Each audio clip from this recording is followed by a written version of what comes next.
So in the two phases of finding a job, phase one is getting the interview, phase two is passing the interview. So a big part of phase one, getting the interview, is having a really good resume, a highlight reel of your professional achievements so that people can look at it and then decide whether to interview you or not. So obviously, the resume is critical. It is probably the single most important document of your professional life.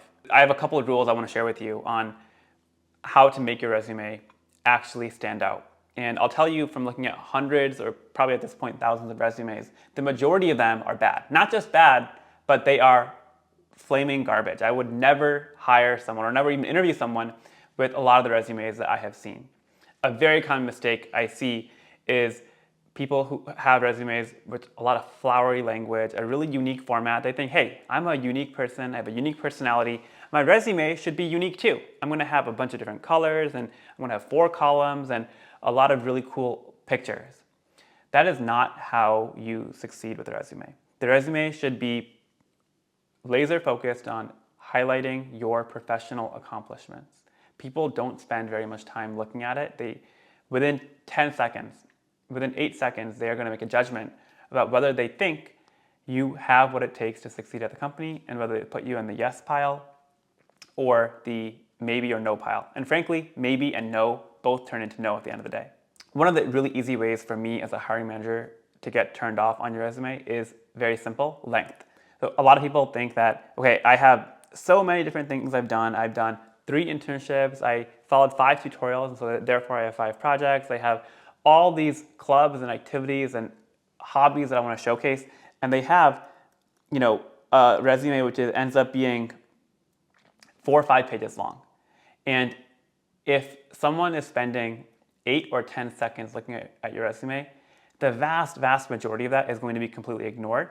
And the information density, the amount of information you communicate in that 8 or 10 seconds is a lot lower compared to if you have one really tight resume which just talks about the highlights of what you've accomplished and why you are a good fit for that role. And so my recommendation is follow a very clean, standardized format: 1 page, 1 column, no headshot, and no summary section. That's a really common mistake I've seen where people will spend 4 or 5 sentences, maybe even 1 or 2 paragraphs at the top of their resume talking about, hey, I'm a hard worker, I want this kind of job, I lead teams effectively. And that's a waste of space, and you're not really communicating anything of value. One of the core principles in having a good resume is show, don't tell. And inevitably, when you have that 4 or 5 sentence paragraph at the top talking about how you're a hard worker, how you are ambitious and you want a really cool opportunity, that is classic telling. You're not really proving anything. Anyone could make that claim. So instead, you should go directly into the substance of what you've accomplished in your internships or projects or your jobs and talk about what have you achieved, what metrics have you moved, what technology were you using, and show me the numbers that prove what you are claiming. A really good example of being ruthless with the size of your resume is my co-founder. So I'll leave a link so you can dive deeper into the template that he followed. But in his resume, he has published literally more than 30 different Android apps. He's one of the most prolific mobile developers and Android developers I know. He has many apps that have gotten more than 100,000 downloads. And yet, when you look at his resume, he has picked the top 2 out of 30 different apps he has published. And each of these 2 have more than 500,000 downloads.